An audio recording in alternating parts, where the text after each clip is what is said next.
What's up, y'all? It's your boy Torae, live from Brooklyn, New York. I mean, some say radio host, some say actor, some say recording artist. I just say I'm a Renaissance man. Checking me out right here on Fuse.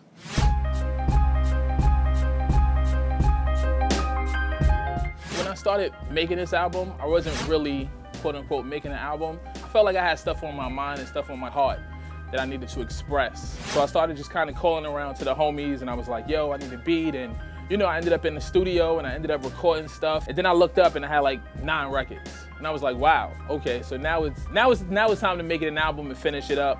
The late, great Sean Price told me always title your album first so you know what you want to rap about. And so the working title was Sense of Entitlement at that time. And I always knew I wanted to talk about the entitlement of myself, how I felt, how I was entitled, and then also what I feel like we as a people are entitled to.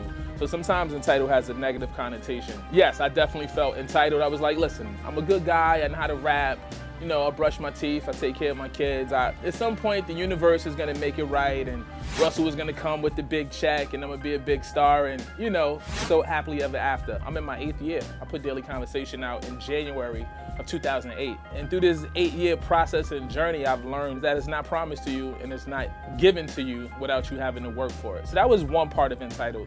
The second part of entitled is that we are all entitled to the same rights and freedoms as everybody else. You know, so the color of your skin or your neighborhood or your economic standing shouldn't dictate the way you're treated by people in law enforcement or you know, anybody. I think we all are entitled to the same rights and privileges as each other. And you know, I felt like that was something that I needed to talk about because I felt like a lot of artists weren't.